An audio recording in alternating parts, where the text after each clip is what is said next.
เด้อจังหน่อยเด้อยัง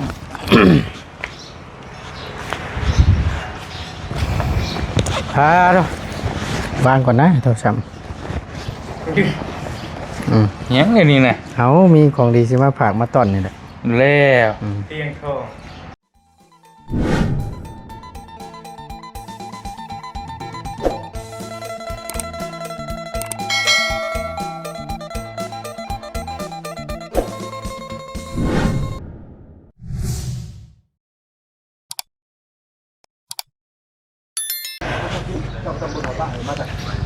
พี่น้องเลยเนาะพบเจอกันในคลิปนี้กับพอดีมีเวียกมีงานแน่หน่อยนึงเนาะมาตุ่มมาโฮมกันอยู่เฮือนเบาเตียงทองพี่แหละเฮือนลูกปีใหญ่เฮาเนาะกะแอนล้มกันกะหากะแล้วเวียกแล้วงานพี่น้องเลยกะห่างหายไปหลายคนเติบเนาะกะแล้วก็แจกย้ายกันไปเวียกไปงานนะพี่น้องเลยทางประตูนกะ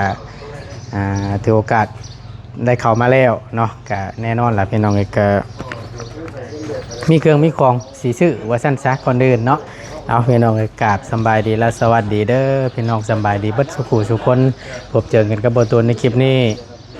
บ่ได้มาลนแล้วพี่น้องแล้วก็บ่ได้เห็นแบบซี่กันหลายเติบแล้วเนาะแล้วก็คือจังซี่พี่น้องก็สิมาอุดหนุนซอยทางบ่เตียงเพิ่นก็ซื้อเครื่องซื้อของประตูนก็มีรายการซื้ออยู่เนาะก็บ่ได้อุดหนุนล้นแล้วเดี๋ยวเขามาเปิดน้ำกันว่ามีอย่างแน่ตามที่อาโก้สบายดีสบายดีเด้อสบายดีน้องดีตลาดเด้อเจ้าว้าวนึกว่าเนาะฮะตะสบายดีมีอยู่เนาะโมได้พอล้นแล้วยังบ่นอนบ่เฮ้ยเธอเนี่ยซึ่งแม่นคือเอ้ยคักน้องเอ้ยเนาะเอาบ่อะไรอย่าห่างเงินหาเบิ่งเครื่องเบิ่งของได้การซื้อก่อนบ่ดีเอ้ยบาดนี้จดมาข้างนี้นี่โยแป้งนัว1ถุงแป้งนัว1โล1ถุงสไลด์1ขวดโดยขวดใหญ่เด้ออ่านมารถแล้วสิได้มาทีเดียวอ่านรถมาพี่ก็ได้มาเครื่องของครบพี่น้องเลยถุงละโลนึงเบิดเอาตัวนี้เนาะถุงเป็นโลนึงของถุงโลเนาะโอเคเต็งนัวหนึ่งราคาชั้นไรขวดใหญ่เด้อเบิ่งก่อนพี่น้องเลยเอาตามรายการก่อนเข้ามานี่ก็เย็นแน่หน่อยนึงว่าสั้นจ้ะครบเนาะโอเคชั้นไรขวดใหญ่นึงรายการสกอตล่างแมนอยู่ใส่นี่ตัวนี้แบบคัดหมอก็ได้ป่ะได้ตัวนี้จะเป็นมิสองระบบเราอ่ะมีช่องหน้าคัดหมอในตัวนึงใช่ป่ะเอาออกมามึงดูแพงหนึ่งนี่อันหนึ่งเท่าไรนี่เอาแพงเนาะเยอะมันได้ล่างดูดิตัวนี้มี2ระบบ2หน้านี่เนาะเอาเบิดแพงนะเบิดแพงได้เอาเบิดแพงนั่นนั่นแหละ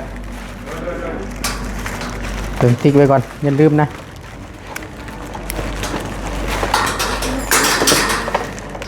ยุ่มนั่นแหละโดยสกอตล่าง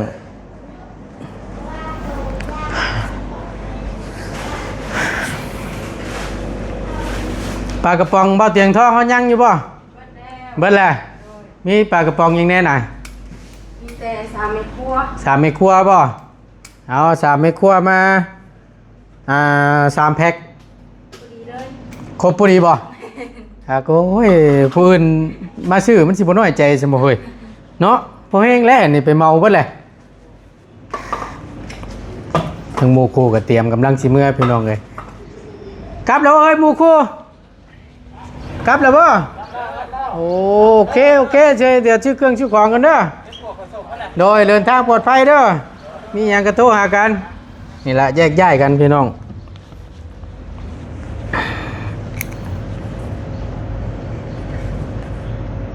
มีมีดอยู่วะมีดสแตนเลสเนาะนี่นะปอกผลไม้รากไม้นี่ เบิดแล้ว เบิ่ละ เบิดแล้วโอ้ยดีมาเอาตอนมื้อนั้นนะ เอาบ่เป็นหยังเอาไข่ไก่2แตะโดยไข่ไก่2แตะแล้วก็เคียง3ขาพญาลำขึ้นขี่มีอยู่บ่บ่มีเนาะโอเคเอาเดี๋ยวสิได้ติ๊กไว้ไข่ไก่2แตะได้บ่ พอดีเลยจักบ่ โอ้โหมีแต่เนี้ยพอดีบาทนี่โอเคเอาไข่ไก่2แตะหม้อหนึ่งเด้หม้อหนึ่งเนาะเอาแต่ว่านี่แหละคุณน้อยขาดเคียงบัด มันรวมเลยบ่ดี มัดโลดมาโลด บิ้วกินข้าวแล้วนะ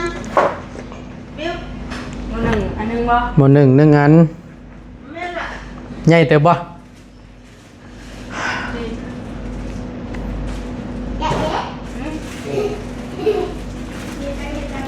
ดีหนึ่งได้ทำได้นะพอดีหนึ่ง แม่นบ่ตุ แม่ทำได้แล้ว พอดีเนาะใครอยู่นี่ซื้อเครื่องซื้อของ เพื่อนกันจะถึงทำแล้วนะ ผ่าบัตรใหญ่มีอยู่บ่ผ่าเขียวได้เอามาขายอยู่บ่มีอยู่บ่ตุ ผ่าบัตรผ่าเขียวเฮาน่ะ พอไม่ หมูมีบ่โอเคข้าวสารชอบใหญ่ มีแต่หาโล มีแต่5 โลบ่ส่วนหลายเนาะเอาตบท้ายชุดนี่ก็แม่นสบู่ใส่ทางไหน ทางนั้น มีครบเบิดพี่น้องเอ้ยเอาเด้อพี่น้องเด้อไปผ่านมาทางนี้ก็ มาไม่ได้ แวะมาอุดหนุนเด้อหานเบาเตียงทองเนาะหานน้องบิวตี้เพิ่นบ่ได้มาหล่นน่ะพี่น้องก็จนต่างคนต่างไปว่าซั่นซะบ่ได้พ้อกันล้นเติบเลยใช่ฮะนี่เนาะป้าดตุ๊ป่านนั้นบ่เห็นตากับงูเห่ายังตอดอยู่ข่อยว่ะ สบู่การนกแก้วเนาะสูตรลังเลิมเด้นี่พี่น้องเอ้ยบ่ตูนยังใช้อยู่คู่มือนี่ก็ได้1 2 3 4 5 6 6ก้อน 30,000เอาให้2ด้วย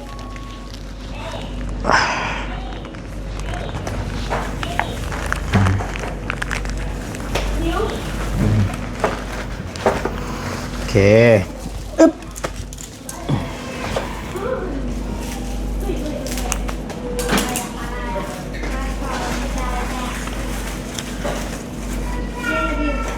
1 2 3 4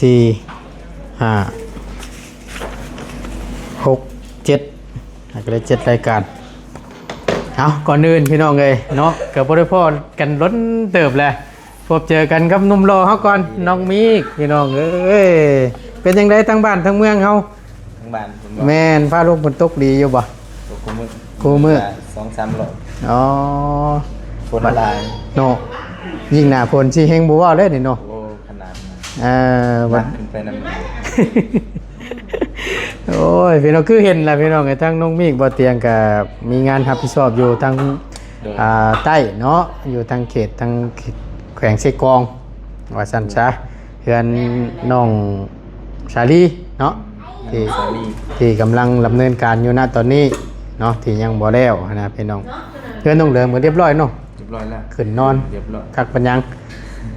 สม ยั บูรณ์แบบ โดยก็ยังเดือน้องชาลีเพิ่นเฮาก็ได้ขึ้นมามื้อใดสิลงอีก ยังบนแหนอยู่ ยังบ่แน่เบิ่งฟันเนาะ ยังเบิ่งก่อนขึ้นมานะ ให้อยู่อุ่นห้องก็ได้เนาะแต่ละมื้อมีแต่ให้ได้อยู่นะ แม่ครึ่งเดือน ครึ่งเรือนบ่ แม่ครึ่งเดือนจะอยู่ห้อง โดยอันว่าอันเจ้าเงินอันว่าเฮาแบ่งครึ่งได้บ่เฮาอยากได้ตัวคัดน้ำอีกอันหนึงนะได้คือกันเนาะ ได้อยู่นะ เอาตัวอันคัดเดือมๆนะอันหนึงแผงหนึงแล้วก็เอาตัวนี้แผงหนึงเอาไล่ให้มันครบหมดแล้วเพราะว่าสิไล่ให้มันเพื่อคัดหม้อคัดหยังหั่นนะ ตัวคอยเด็กอ๋อ แม่ตัวไฟเล็กนั่นโอเคแบ่งกัน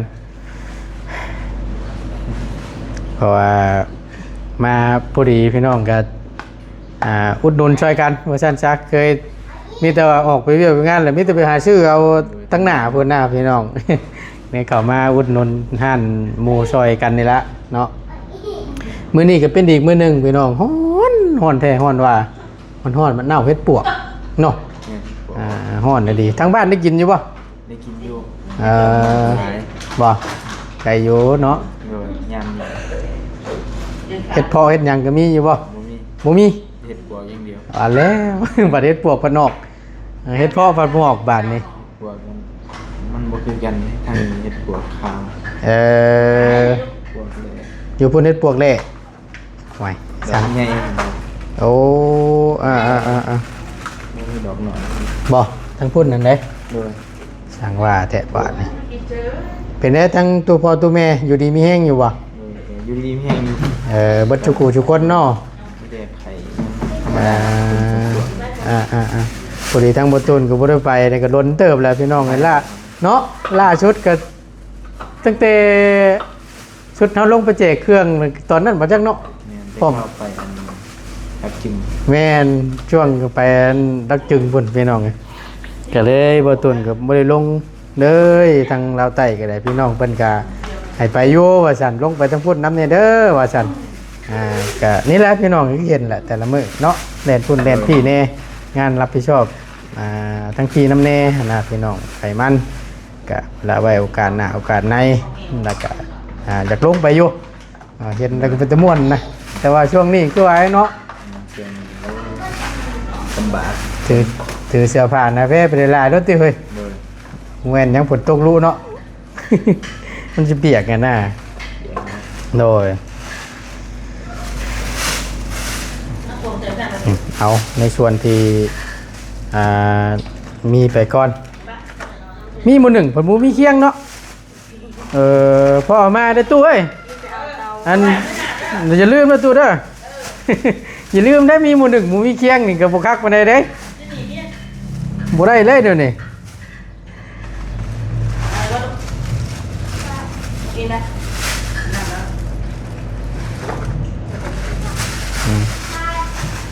เอาใส่เครื่องใส่ของใส่ถุงก่อนเนาะมาบัดนี้สิใช้เงินใจโดยไรเบิ้งมีเท่าไร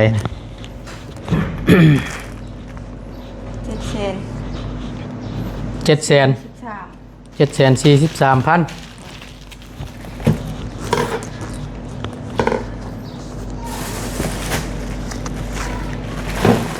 743,000กีบ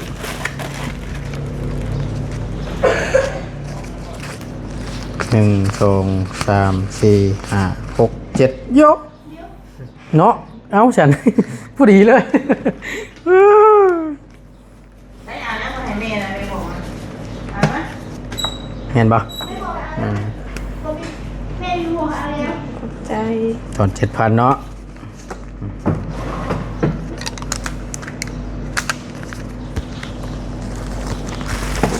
โอเคนี่แต่ว่าใส่ถุงใหญ่ให้นี่แม่นใส่อันถุงใหญ่ด้วยมันจังงั้นนะจุกเลียวไปเรื่อย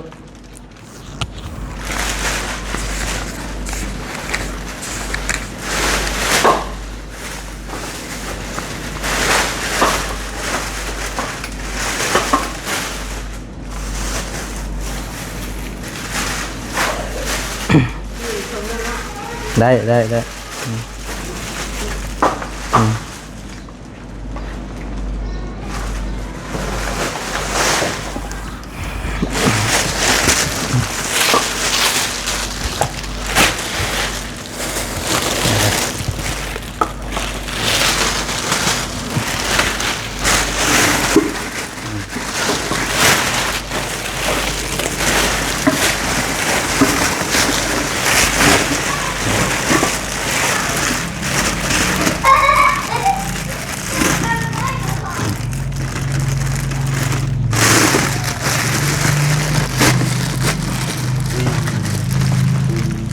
มันเป็นนะมันจากเชียร์แล้วน้องมันจาก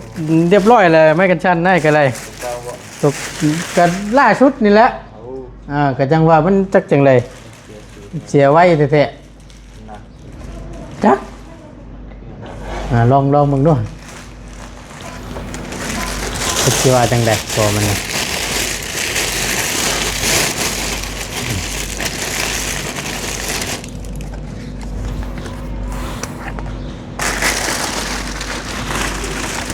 โหตายหนักอยู่เท่เนาะหนักอยู่เด้นี่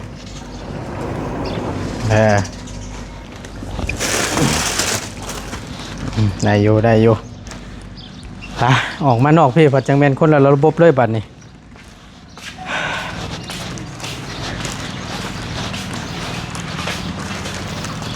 ที่บอกเขาฮะหมู่หนึ่งนี่หน้ากระบุ่มแหละ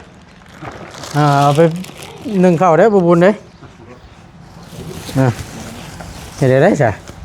ดีแต่ว่าบุมีเคียงกันจังหวะน่ะก็มีเคียงนี่ยังใครอยู่ จัดเลยบ่เฮ้ย ฮะ เตาอ่ะ ฮะ เอาเตาซะ เอาเตาบ่ยเอานั่นเลยเนาะมันสิเข้ากันอยู่บ่ เอาเตาก็หมดหนึ่งเจ้า ฮะแม่นบ่ เตา หน่วยเท่าไรเฮ้ยหมู่คู่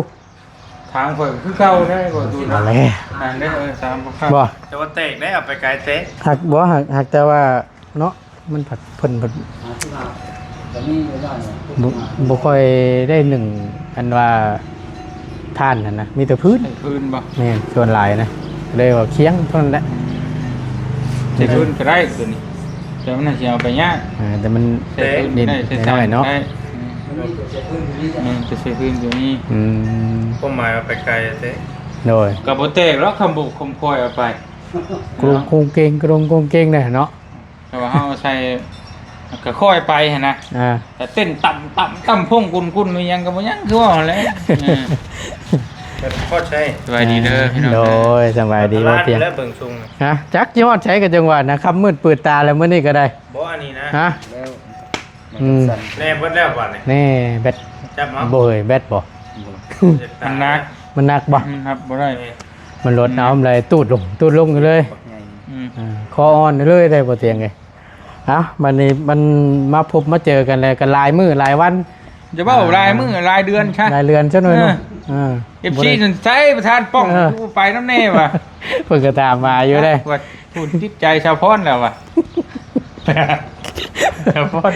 ล้านหมดให้เราสิแต่งชมม่วงให้กินแล้วได้เจ็บท้องแน่ คือเห็นนั่นแหละพี่น้องเล่นพุ่นเล่นพี่แน่ ไอ้พุ่นดีเนาะ แม่นงานเก็บกับแต่ละปอนแต่ละหม่องหน้าพี่น้องนะครับชอบให้มันกับเพิ่นพี่น้องเพิ่นคอมเมนต์มาโยก็ว่าลงไปนึกว่าซั่นแต่อยากไปอยู่พี่น้องไงก็เนื่องจากว่าแทนก็อยากล่าชุดเกิดพูดแล้วแต่เฮามาจะแจกเครื่องเนาะช่วงนั้นน่ะนั่นแหละก็บ่ลงเลยทั้งหมดตัวเนี่ยเป็นจังได๋เฮือนน้องเพิ่นใกล้สิแล้วละ น้องสลีบ่ แม่น ยังอยู่ในขั้นตั้งเสาใช่ไหมเตรียมกบไม้กบตอกอยู่ นี่แหละพี่น้องเพิ่นคอมเมนต์มาบอสเตียงกับบอสดี บ่ติ ระหว่างเพื่อนน้องนั้นชาลีกับน้องพรเพิ่นว่าซั่นไปสิได้ก่อนกันว่าซั่นได้หยังแน่เสียตังเงินน้องเพิ่น ครบแล้ว ครบไปละมีแต่ย่อหา ย่อมีจะมาย่อแล้วก็สังกะสีและพวกสังกะสีพวกไม่โอเค คำนั้นมันก็เปอร์เซ็นต์ทั้งเงินเจ้าหลายกว่าเท่านั้นแหละซะ ใจว่าก็มันเบิ่งอันน่ะสร้างเพิ่นเฮ็ดนี่นะสิเป็นได้ใดเพิ่นเฮ็ดเฮ็ดอยู่บ่โดยจังได๋ ค่าช่างก็เลยเฮ็ดอยู่พุ่นน่ะ สัก3ล้าน 23ล้านขนาดเท่าไรเฮือนขนาด 6คูณ9 6คูณ9 แม่น 23ล้านมันก็ดีแหละคำว่านั่นน่ะ สึกซ้ำเพิ่นต้องใช้นี่นะ ใช่หมู่ เดี๋ยวพอจ้างอยู่ขังจำเลยอันนี้ถามคร่าวๆว่ารถชามบ่ต่ำกว่า30ล้านแล้วอ่ะ โอ้บ่ไหวไปหรอกเลยแพงโคตร 50,000เนาะ อ่ะ 30ล้านเกือบ50,000นั่นเลย 30 35 50ประมาณนี้นะ เช้าเลย ก็12 6คูณ9 คือกัน คือกัน อ๋อ เนาะบ่ดิเดี๋ยวว่าคร่าวๆได้เพิ่นว่าถามคร่าวๆอันน่ะแต่เฮาก็ยังบ่ได้สรุปหรอกเพราะว่ามันยังบ่มีหยังอันน่ะก็คือไล่ ส่วนพวกเครื่องเฮือนก็เป็นไม้เป็นหยังนั่นแหละก็เริ่มมาเรื่อยๆของน้องเพิ่นก็ได้แต่ก็ถามว่ายังขาดหลายบ่ก็หลายค่าสร้างไม้ผาเชล่าปงกบผ่านประตูพวกเป็นอนุสาวรีย์สิ่งนี่แหละของน้องเพิ่นก็ได้เติมหนึงอยู่นั่นน่ะถ่าได้จังหน่อยเด้อ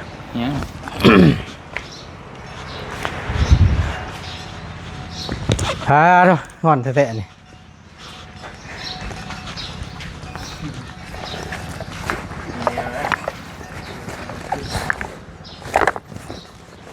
พายไปโดนละ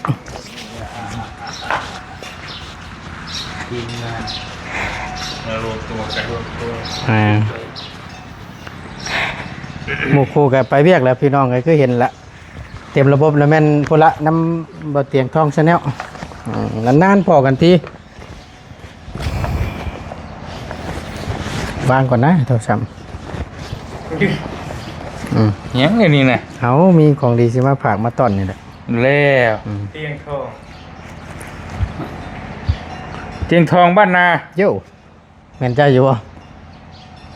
แม่นอยู่ช่องเลยมันโดดแท็กซี่ว่าได้ไรบ้านนาก็แม่นชาแนลก็แม่นคือสิแม่นอันเดียวกันฉันเนาะช่องบ้านนามาครับเอาบ้านนา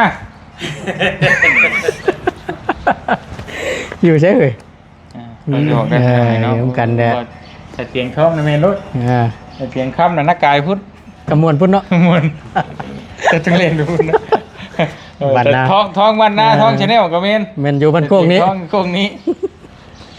เป็นน้ำหอมบ่เตียงเลยจังเมย์เพิ่นก็คือเห็นนั่นแหละเพิ่นฝากมาให้แล้วก็เติมนึงแล้วเจ้าก็ลงใต้พุ่นเนาะเบิ่งใส่ถุงใส่หยังจนตลอกปอกเปิกเลยยังมีแต่ห่อไว้เนาะแม่นจำชีรุดนี่ค่อยว่าเจ้าตัวเขาด้วยแกเบิ่งก็ได้บ่ได้นะสิเป็นหยังจักสิแบบไรน่ะดูเท่ากันนั่นพบพี่น้องเพิ่นถามอยู่ได้ว่ายี่ห้อนี้มันเป็นยี่ห้อหยังเพิ่นสนใจอยู่นะเห็นบอดี้อ่านเบิ่งดูน้องมิอ่านว่าได้น้องมิยินมาบัดนี้เล่น love นี่รักนี่แม่นบ่ love me ตัวสุดท้ายlove me ห่านโอ้เก่งลินี่เนาะเนาะโยคือน้องมิก็หาก็บ่เว้านี่ love meตัวลุ่มหันตัวลุ่มนี่บอกแล้วเขาว่าชื่อว่าเองได้ยินมาปารียินมาร์กบารีบารีฝรั่งเศสฉีดแล้วผมไม่ได้ฉีดอยู่น้ำหอมใช่ไหมอาจจะอะไรป่ะบ่มีบ่จะไปเฮ็ดอยู่มั้งพอแล้วก่อนจะเป็นวินตายพอดีไม่ก่อนมาโบมีแต่หันได้วันนี้น้องมีกับมีเช่นเดียวกันแม่น้องเราน้องมีตะเมาะตะเมะหน่อยอ้าวมาพี่มาน้องมาตามคนตามคนเด็กไงต้องมากินข้าวไรต้องให้อ้วนกว่านี้ได้ต้องให้อ้วนกว่านี้ตามคนรอดใช่นี่เดียวกันเลยกินหอมเป็นไงลองด้วยตอนนี้ใครนั่นเนี่ยแต่พอบุญมานี่นี่พอชิมเอาเครื่องใครก็บอกพอชิมเอาเครื่องกินเดียวกันปะบอกจำให้เราในกระบาดนี่กินอะไรเป๊ะๆเลยเนาะโอ้หลายเลยกินขัดยูใช่ตายจังเลยเด้อใช่ฉีดนะแม่เว้ยแล้วมึงขวดหน่อยไปยัดขวดใหญ่มูชีเรานี่บ่ได้ครับเอาเก็บไว้ฉันเนาะจังพ่อเราจังโมชีนแล้วฉันเนาะ